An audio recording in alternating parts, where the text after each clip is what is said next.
What up, Chiu? Good. What's up, RP? Man, nothing, man. How you doing? I'm doing good. How are you doing, Sophie?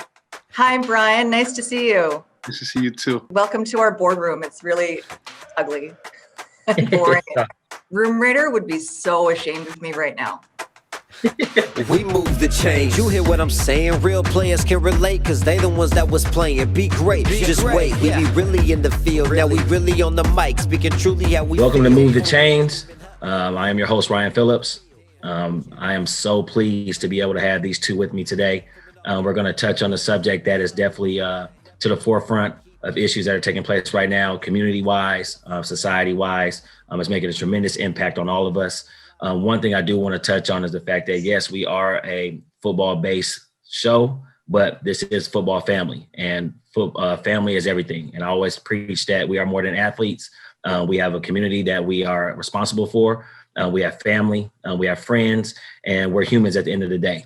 So this show is about diversity and inclusion, but at the same extent, like I said, we want to be able to touch on subjects that are impacting us personally or even community-wise, so then that way we can make some type of impact to try to make sure that we can rectify the situation. If you've been paying attention to social media, news, you'll see that the hate crimes against the Asian community is definitely at the forefront right now. It's something that is impacting our community in a negative fashion. And, you know, I want to present a platform for us to be able to speak on it, how it's impacted family, friends, and things that we can do to try to rectify the situation as best as possible. Two guests that I have with me today are friends of mine, people that I know have an impact on community, have an impact even on media, but also, like I said, are willing to be transparent and willing to talk about the things that maybe should be done or maybe how we can make things better for not even just them, but they're, you know, for family and even loved ones that we have and have personal relationships ourselves. I want to be able to introduce them now. First and foremost, my guy, Bryan Chiu. I've known him for a while, played against him. He played for that terrible team in Montreal, you know, but it's all good. You know, they got lucky and won a few Grey Cups, but Bryan, he's from Vancouver. Like I said, coaching now still, played 13 years, won 3 Grey Cups, was most outstanding lineman. I might have to go back to the votes and make sure. But, you know, won the award and things like that. So like I said, had a very successful career, but is very, like I said, impactful in the community and impactful in the sense of making an impact on kids and teenagers and things like that are coming up now, even from a coaching standpoint, but also from a personal standpoint. Also, I have Sophie Louie, TV anchor for Global News, even started out doing radio first, you know, and things like that. But like I said, has now transitioned and been now doing TV for a while. Like I said, on one of the more premier, you know, news stations that we have to make an impact on our community and so forth. And when I say our because like I said, I've been a part of Vancouver for a long time now. So this is my backyard as well. So Seattle is first home, but Vancouver is definitely second. So, you know, with that being said, you know, definitely want to thank you guys for coming on. Thank you guys for taking the time. Obviously, we've seen the things that's going on right now. I touched on earlier how our show is about diversity and about inclusion, but just right now, you know, just to kind of lead it out before we jumped all the way into it, the word diversity, I think, gets thrown around a lot. And I think that everybody's perspective of what that is and what that looks like is, you know, it varies from person to person.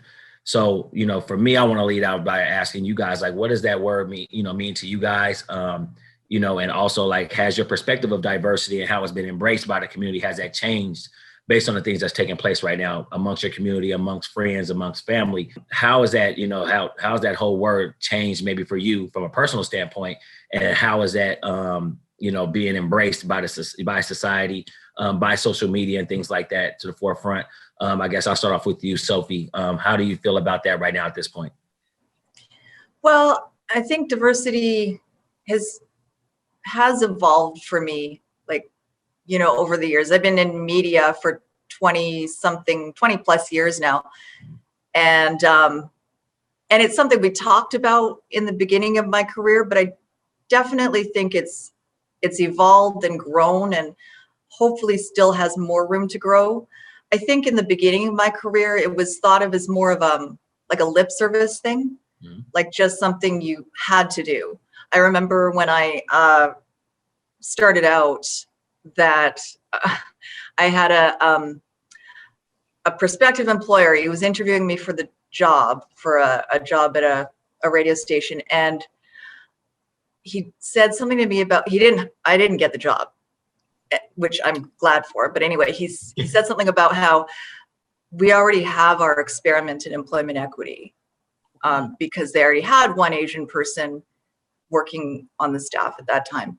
So it was something employers at that time knew they had to do. Mm-hmm. But I think now it's, I hope, something that employers want to do and see the importance of it. And I feel like we're moving in the right direction. And you know, internally for me as well, because probably back then I didn't really think about it much. When I was younger, I didn't think that I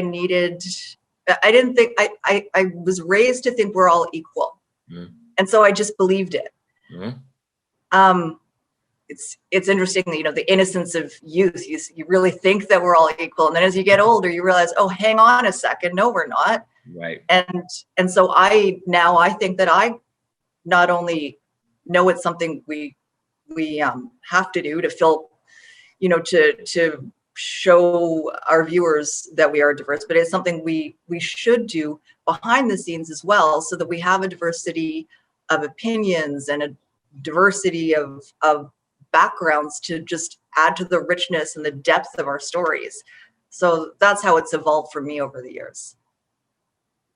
Chiu, what about you? Some tough stuff to follow, but I would agree with a lot of what Sophie's saying, though. To me, diversity is really just about inclusion.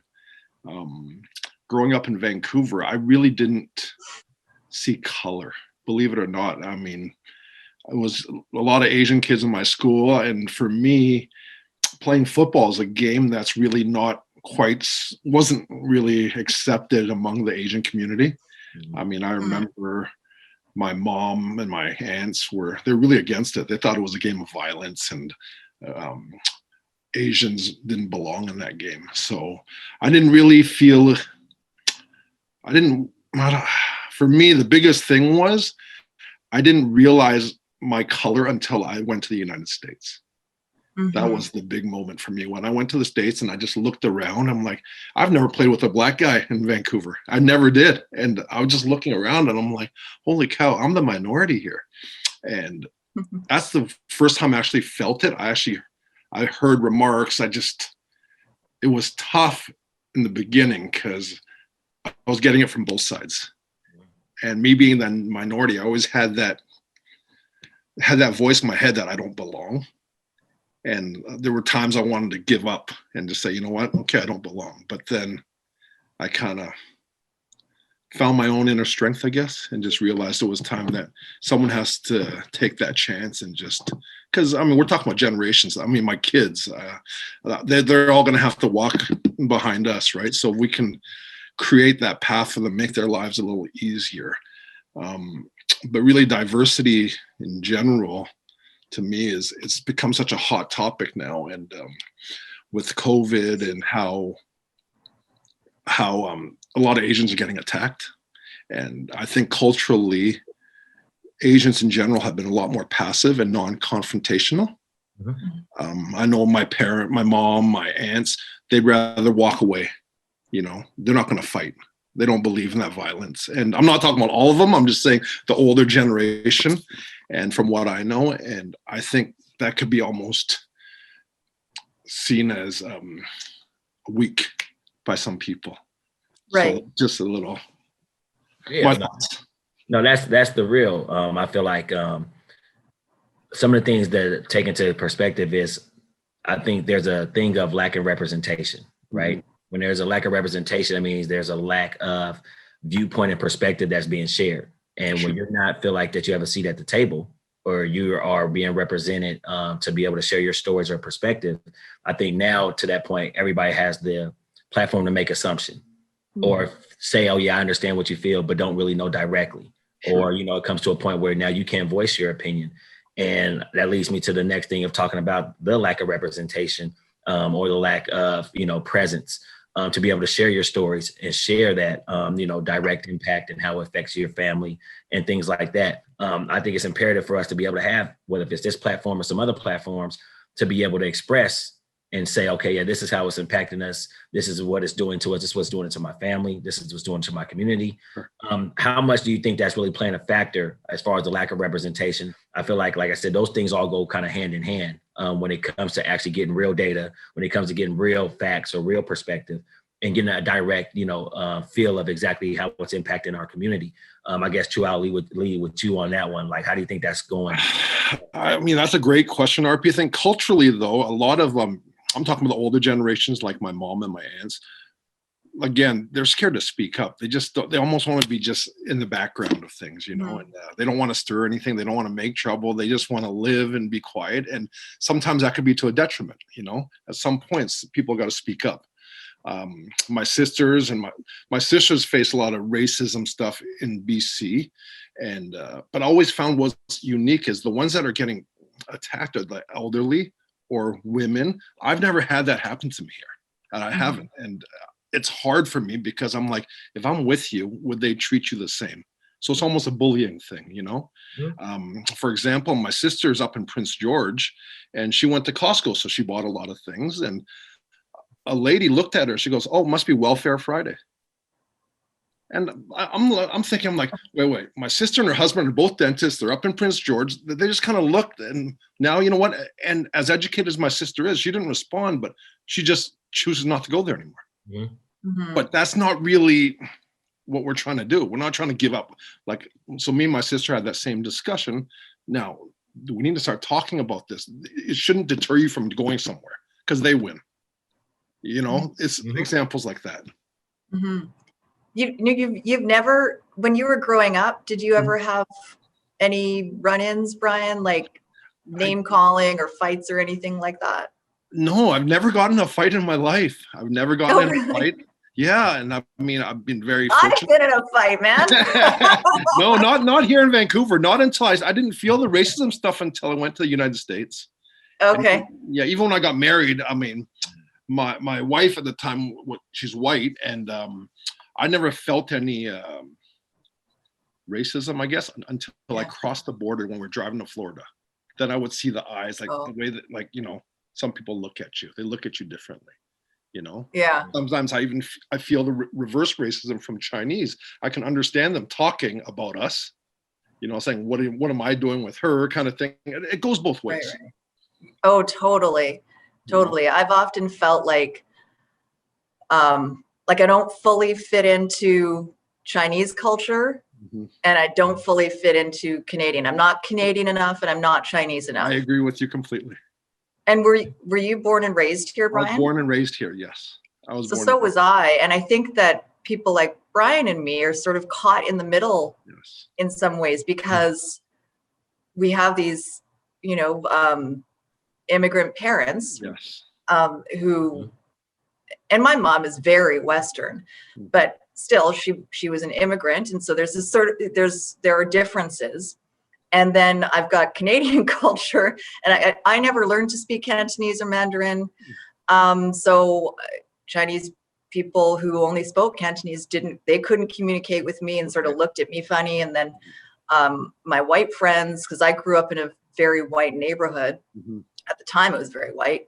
And they're friendly, but of course I went to a lot of different elementary schools, and I was always placed with the one other Asian kid who was in class, who I probably had nothing in common with because they're not, they're not necessarily Chinese. They might be Taiwanese, they might be Korean, but they placed me with that girl, and we really have nothing in common. It's just because we kind of look alike. Right. That's true. And you just sort of, you get used to it too.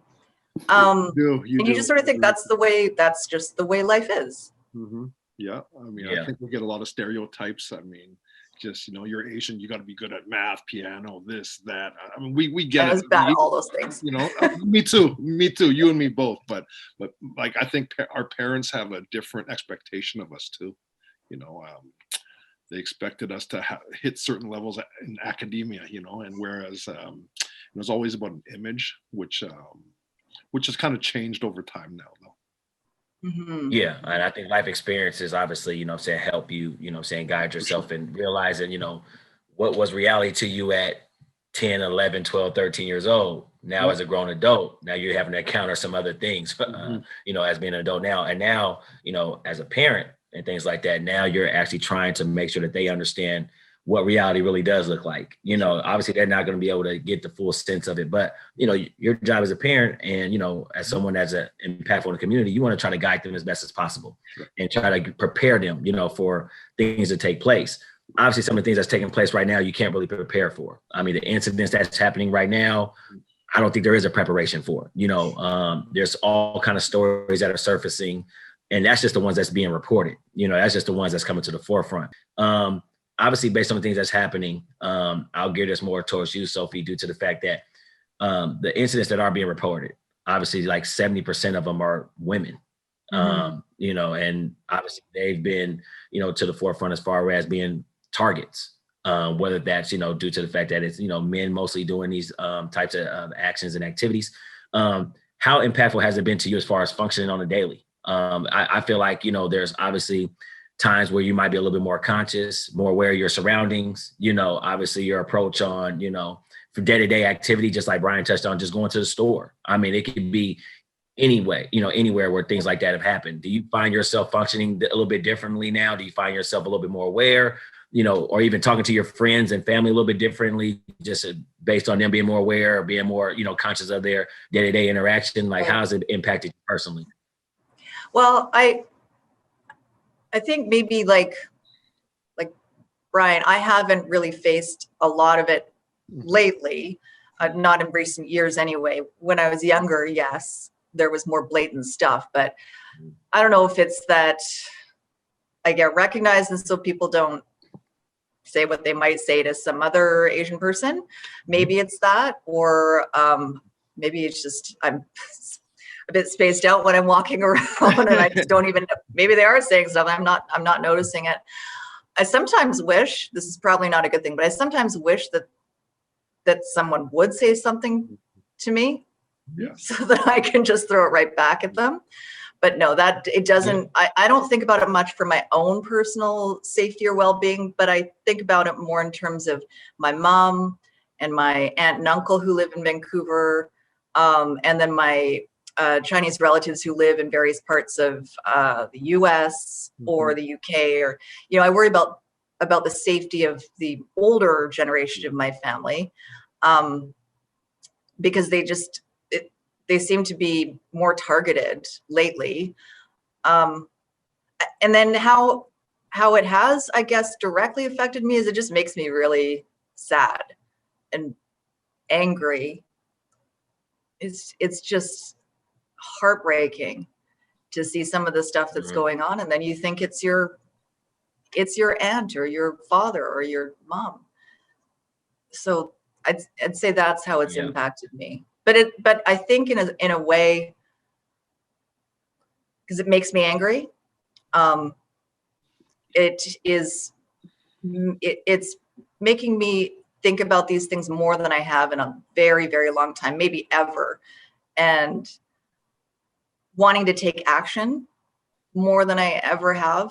I think I sort of am like how Bryan described, or have been in the past, how Bryan described that sort of passive, don't cause a fuss. Just go about your business. But I don't really want to do that anymore. I don't want to see any members of the Asian community or any community be targeted. It's just not right. So I don't want to be quiet anymore. Yeah, no, you reach a breaking point. Yeah, I mean, it's just, and I think it's now. Yeah, for sure. Yeah, you reach a breaking point, and I feel like when you reach a breaking point, you expect some action to happen. And one thing that me and a couple of my friends had a discussion on literally just yesterday was, I feel like there's a hesitation by the powers that be, should I say, when it comes to labeling things as hate crimes or not hate crimes. And I feel like this is a problem and an issue. There was something that just took place in Atlanta. A guy walked in, obviously shot, fired shots and things like that. Then he came out and admitted literally the next day that his plan was to go to Florida and continue to do the same thing. Like blatantly admitted, like, yes, this is what I was doing. I'm going to target the next state and I'm going to keep it moving. But then they make the excuse of, sexual addiction, all these other things that have nothing to do with the primary basis of the story, which he clearly made it evident. I am targeting this, a certain group of people.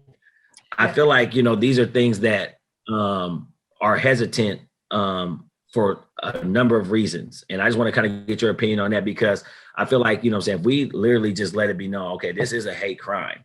I feel like, one, there must be either a few reasons why they don't want to put that out there. Whether it's the fear factor, they don't want people to now start walking in fear, community-wise, how it's going to impact them department-wise, whether that's police department, whatever the case may be. Why do you think there's a hesitation in just, for me, I say calling it what it is? Why do you think there's a hesitation when it comes to labeling things hate crime-wise? Well, I mean, I think that it has put fear into the heart of the Asian community. Whether you call it a hate crime or not, that's how Asian people feel about it, that it was a hate crime. Mm-hmm. I think their hesitation from the police in Atlanta is probably because they may not be able to prove it in court. So legally, maybe it doesn't meet the legal definition of hate crime. I don't know how it's prosecuted in Atlanta, but and maybe it wouldn't meet the legal definition of hate crime here in Canada either. I don't know, but that's probably why the officials are afraid to say it, or I don't know if afraid is the right word, but are reluctant to say it now because they don't have the evidence or the proof legally. Mm-hmm. But from a human point of view, it's 6 East Asian women were killed. Mm. And these East Asian women, maybe, I don't know all the backgrounds, but you have to look at the layers too of why they were at these massage parlors in the first place. Yep. Were they perhaps trafficked? Were they forced into that kind of occupation because there was no other occupation for them? Mm-hmm. There are all sorts of racial layers to why they were there in the first place. So I think, can we call it a hate crime? Legally, I don't know, but I feel there was hatred in his heart.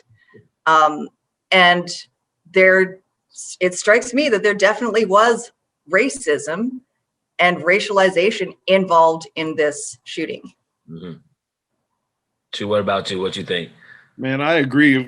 I can't add much more to that, but to me, I felt it. I mean, I asked my mom what she thought. She's like, it's a hate crime. It's a hate crime. I mean, I don't know how you can work around that, but that's just my 2 cents. I can't add too much more to what Sophie just said. Yeah, no, and the hate crime is like I heard this on a podcast last night, but a hate crime causes, I guess, is supposed to cause fear or terror within a certain community. Mm-hmm. And even if the police in Atlanta aren't calling it a hate crime, it has caused fear within the Asian community. That's 100%. So it's just what it is. I mean, that's but some things to me are just black and white. Yeah. And there's no extra this or extra that. And I don't think you need certain evidence of it. Like, if I willingly admitted to you that this is what I'm doing, I don't know how much more you need. I mean, that's just, and we talked about the human factor. Like, to me, that's just human common sense to me. I don't need a law or a policy to sit there and justify to me the intentions of this man that was going out, obviously, with the intention to kill a certain group. Like, there's nothing really more to me, that I need to find out about. And that's where, I feel like there's a disconnect.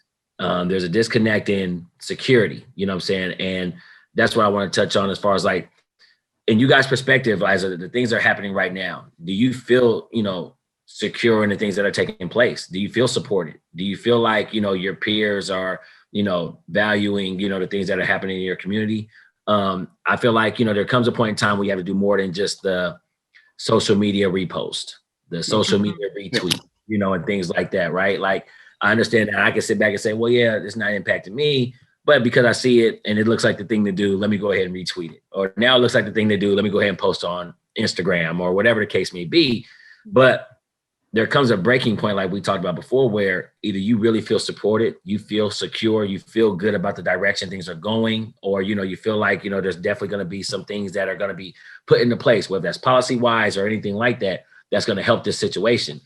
Right now, just looking at it for what it is and being black and white, do you feel supported right now? Do you feel like, people are having your best interest? Do you feel supported by your community or even by friends? Even if it's from a different race, we all have, a mixture of friends and, family and things like that. Do you feel supported all around in regards to that? And I think, Chiu, I'll go ahead and start with you. That's a tough one to me. Feeling supported, I would say for the Asian community, probably not, but at the same time, in all fairness, I don't know if the Asian community has really reached out for help either.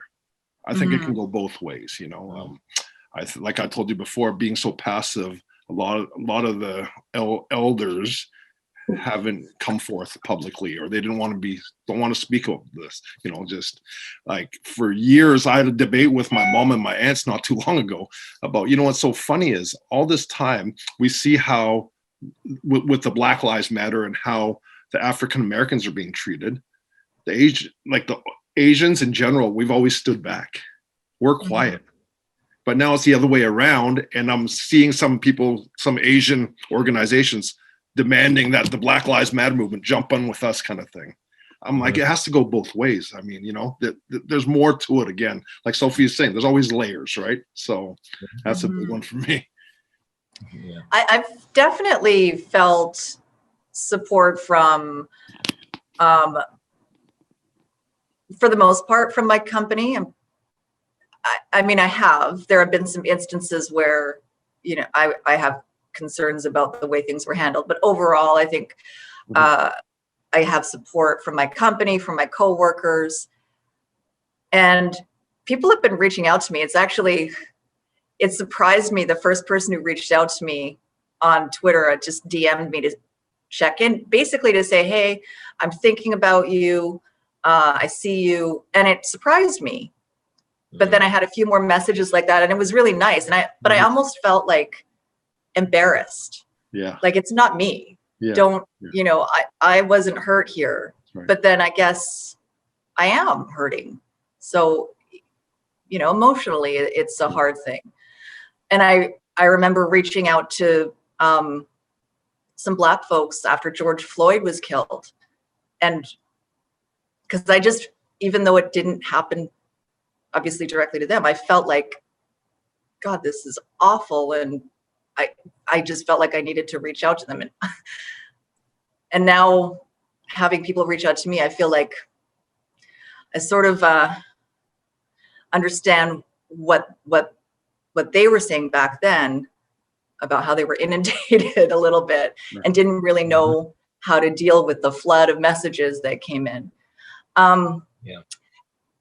Just to your point about support, like the support we haven't asked for. Yeah, I think because we have been passive, and I think largely over the years, we just haven't even recognized ourselves that there's anti-Asian racism. So if we refuse to recognize it ourselves or talk about it, then how are people supposed to support us? Right. Yeah. And, like you talked about being passive and things like that. Obviously, there's been a lack of reporting, that's going on when it comes to incidents and so forth. And there's a variation of barriers that people claim to be the reason for it. I mean, I think like you talked about culturally, just, kind of just going on and moving on, especially from, an elderly standpoint. But obviously, it's hard to try to make a breakthrough when things aren't being reported and there's not enough data to support the things that is going on. Can you maybe speak on some of the other barriers that you think are taking place that are maybe preventing, the reports, preventing people? Is it just a fear factor? I think fear sometimes is enough. Some people are just scared of it. People sometimes are scared to do the interview. Some people are scared to, put themselves out there, especially if their name is going to be associated with it. Obviously there might be language barriers or anything like that of the sort.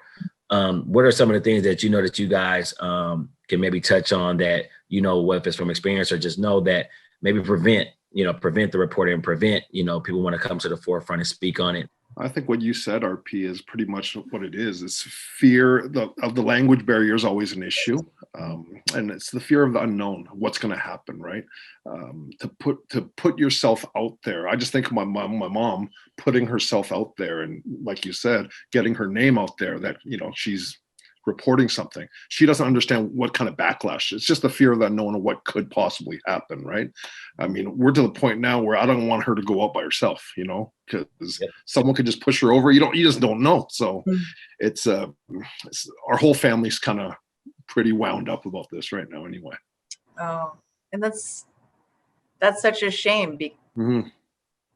You know, she can't live her life the way she should be able to. I know, and we're in Richmond, and I'm like, in Richmond, the majority of them is Asian anyway. We should be, you know, she should feel safe, but she's had plenty of run-ins in Richmond, whether it's, you know, the way she's parking, or, for example, she was driving, and I've seen this quite a bit. You see a lot of Asians leave their masks on in the car. And people get upset with that. They're like, "Oh, you guys are idiots. You can't catch COVID in the car." Well, the real reason behind why we tell my mom to do it, because sometimes she forgets to put it on after. So we say, when you leave your house, put it on, and just don't take it off till you come home, because there are times she'll take it off and then she'll leave it, and so we tell her just leave it on. But you hear the comments, right? She's heard those comments from people driving by, so it becomes she just tense all the time the minute she walks out the door. Yeah, I think. So there's fear, there's language, like you said. And I also think, like Bryan mentioned earlier, you just don't want to make a fuss. So if it's just a little thing, like, you know, I wasn't really injured, it was just a shove, or someone just spat in my face, or something like that. I mean, now in COVID times, I guess we would report it if someone spat in your face. But, you know, if it's something like that, I had a guy spit in my face many years ago, and I just yelled at him. I didn't report it or anything. You just don't want to make a fuss. It's not a big deal. I didn't get really hurt. I was just really pissed off. So, you know, it's like there are bigger things to think about. I mean, and really, when it comes down to it, these are the little things that build up into the big things. But we have this mindset, which is deeply ingrained in us. Don't cause a fuss. That's it. Just go about your business. Right. To me, one time is enough. I mean, I don't think you need thousands and thousands of numbers to sit up there and say, yeah, we have a problem. Like it's definitely a problem. And it's definitely a problem in the sense that, one, everybody should be able to be comfortable in their own skin. Let's just call it what it is. Like they should be able to be comfortable in their own skin, but also to the same extent, if I can't even go to the store, I can't go to my mailbox, I can't go to the post office or whatever the case may be without feeling a sense of insecurity, a sense of, you know, fear and things like that, then that's a problem. And that brings me to like the conclusion of what's next. You know, I like to ask what's next, what should we be doing? How can we impact it? Do you think there should be some policies maybe that take place? Should there be some other things like that should be coming to the forefront? Do you think there's an opportunity for even government officials to do more? And this is full circle. Like I said, we're seeing this in the States. We're seeing this in Canada. We're seeing it everywhere. You know, and my thing is really more of the fact that, yes, this is Asian hate crimes, but also to the same extent, like we're seeing battery and things like that just against women, like in general. Like you're seeing women now being to the forefront as far as abuse. And now, you know, I hate to say it, where you're seeing more so people having more willingness to be out in the open about abuse towards women.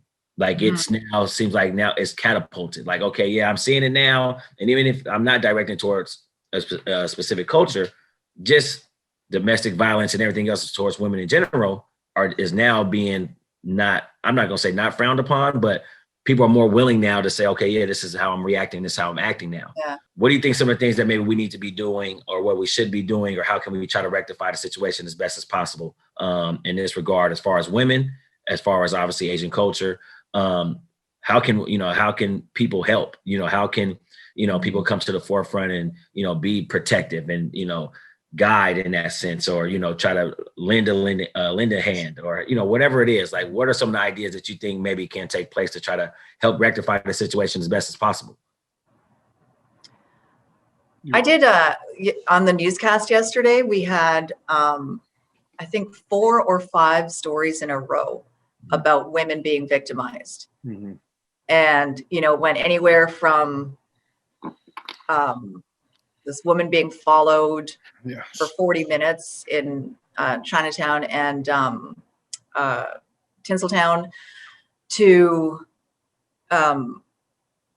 inappropriateness in a massage therapy session to, I think, 2 women who died, who were killed. And we don't know all the details of those stories, but 4 or 5 stories in a row of women being victimized. And man, I went home and poured myself a drink because I was just done.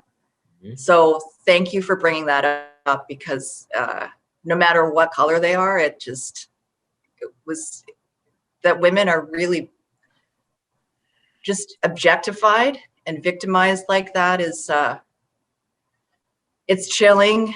Sorry, my phone's ringing. I'm trying not to look at it. It's just chilling and disheartening. But what are the answers? I don't think I have any like great aha answers. I think that talking about it is really important, and I'm afraid to talk about it.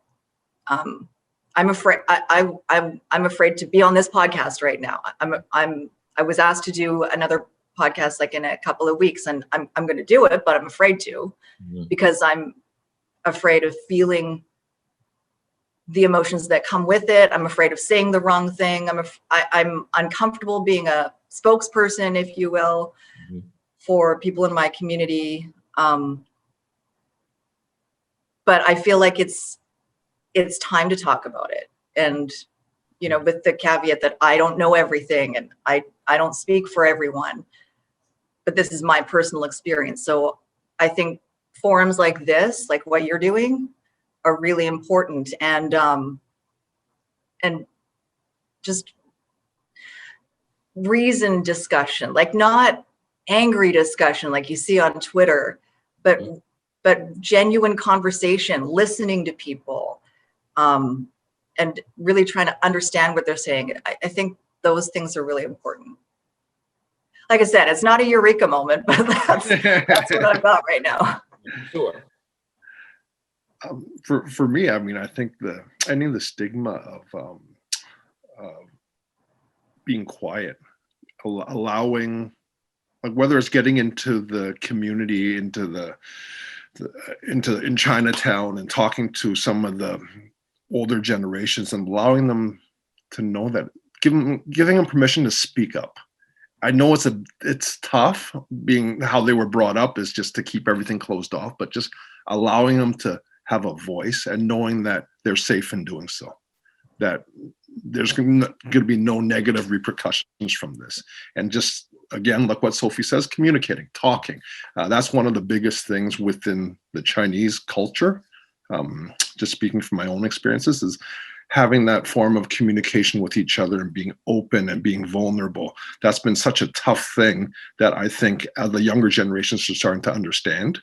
I think it's not too late for the older generations either, to show love, to show affection, to show vulnerability, weakness, all those kind of things. I think the more we talk about it, the more we become comfortable expressing ourselves. So when things like these do happen, that they can go ahead and report it and realize that the community has their back.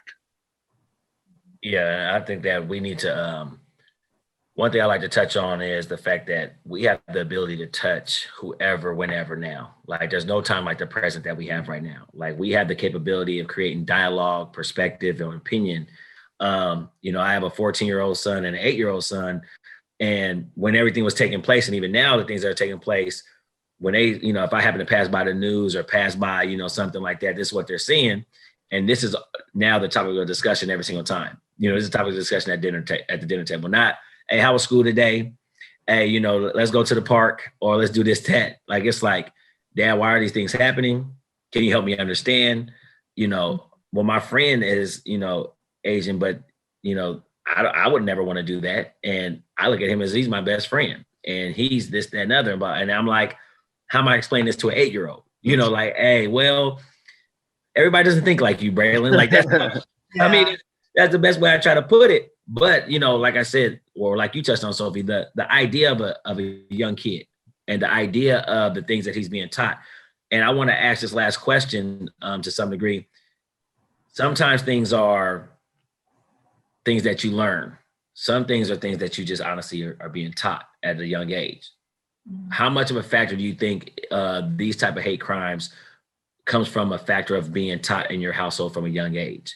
I'm not gonna lie, for me personally, I think it's more one of those 80-20 rules. I think 80% a lot of times, honestly, I think these are things that are being taught in the household to some degree. Like this is things that they have grown up knowing. These are things that they've seen their parents or heard their parents speak about, or heard their parents, talk about, a certain race or a certain culture in a discriminating fashion. How much of a factor do you think that really plays in the hate crimes that we're seeing right now? Well, I think that you're right. I think that a lot of it is, I don't think kids are born that way. I definitely don't want to think that kids are born that way. And I think Bryan, you said you when you were growing up, you didn't really think about color that much. But I think that's because kids really don't. Right. When they just see their friend they want to play with. Yeah. But then as they get older, then suddenly they start to see color. We all do, because that's what society teaches us. And it's definitely, it comes from our household, the people who are raising us, what they're teaching us, whether they think they're teaching it or not. We learn by hearing what they say. We learn by the actions that they take. And then everything we see in society and the media, and how, if we're talking about different races, like how different races are portrayed in the media and Hollywood and in the news, the stories that we choose to do. I think that all of that contributes to what will shape a person. It doesn't mean everyone's going to go the way of the guy in Atlanta. Right. Definitely not. But we're shaped by the people who raised us and the people who we're surrounded by, and what we witness in society. I agree completely with what Sophie's saying too. Kids are born with like a blank canvas, right? We get to paint them, right, by how we raise them, how we teach them, but society has a big say in it, in their environment, in their neighborhoods, in their upbringing. And a lot of that, the way they're brought up at home, I think a lot of it, if it's racially issues, I think a lot of it's ignorance, just not knowing. That's always been a big thing, even in the Asian community. Mm-hmm. I remember growing up, and some of my aunts, and they didn't know how to act around people of color. And it's almost like I'd look at them. I remember looking at them like, why are they hanging on to their purses like that? Why are they doing this? I'm like, these are just people. Like, as a kid, I'm looking at them like, what did this poor guy do? He's just the wrong color. Like, he's brown, black. Who cares, right? But I think they were brought up in a different era too, but they just didn't know any better. So to me, that's a form of racism in itself. Mm-hmm. Yeah. No, and experience a lot of times shape, obviously, your perspective, right? Sure. I could be raised a certain way, but my experience at that point now should be able to also form or mold my opinion and perspective. I think we got to broaden and widen our horizons as far as that goes. I really appreciate you guys coming on. I really do. I appreciate you guys taking the time. I appreciate you guys honestly sharing your experiences, sharing you guys' family, culture. Like I said, the way it's impacting you, I think it's tremendous. I think it's imperative. I think it's something that we have to have more often. As things, continuously happen. And even when change does happen, because that's what we're hoping for, I do want to have you guys back on and also get a perspective of how it's impacting you still. Because like I said, I think the feel-good story is just as important. If we get to that point of making some change and things like that, I think you guys need to be able to voice that too, because I don't want it to be the only time we come to the forefront is when bad things happen, or we only want to report the bad things. Well, I think there comes a point where, hey, I'm starting to see some, some change. I'm starting to see, some things being shared, shed some light on some positive things. So then that way, some people feel geared to maybe make that enhance a little bit more. I think that's just as important. And I feel like we don't get those stories enough. So like I said, I appreciate you guys coming on. I appreciate you guys taking the time. Like I said, until the next time, I appreciate you guys coming on Move the Chains. And like I said, until next time, we'll continue to make things happen and continue to better our environment and better our communities as time goes on. Thank you very much. Thanks, RP. Thank you. Impact. What up, RP? Let's turn it up one time. You did. We move the change. You hear what I'm saying? Real players can relate, cause they the ones that was playing. Be great, just wait. We be really in the field. Now we really on the mic, speaking truly how we feel. For real, screaming hut one, hut two. Tell me what you gon' do. Coming off that edge, only way to stop is hold you. Never let the gatekeepers control you. Once you lose your voice, now they definitely know they own you. But not I. Ryan Phillips coming so fly. Pick 6 on the way when that ball's in the sky. They say time is money, and I wonder why. Now I know that's a goddamn lie. Let's go. Come and get game from the chains. Everybody love it when you move the chains. Haters hate to see me really do my thing. Move the chains, move the chains. Let's go. Move the chains. The #1 podcast. Move the chains. Do my thing. We getting this dough. You know how it go. Grab a seat and tune in. Then tell me what you know. Back when TIP said get it on the flow. RP was on BC putting on a show. For show screaming touchdown, touchdown. Everything you want now. Fans be the chain gang. Game every month now. Don't even try to front now. These new dudes be something like my son now. Come on now. I'm better than ever. The game that we speak gotta be clever. Ball hard no matter the weather. I cheese for the picks while I'm counting this cheddar. On my mama, boy, I never will let her. But so you know I gotta get up and run just to come and get game from the chains. Everybody love it when you move the chains. Haters hate to see me really do my thing. Move the chains, move the chains. Let's go. Move the chains. The #1 podcast. Move the chains, do my thing. Come and get game from the chains. Everybody love it when you move the chains. Haters hate to see me really do my thing. Move the chains, move the chains. Let's go. Move the chains. The #1 podcast. Move the chains, do my thing.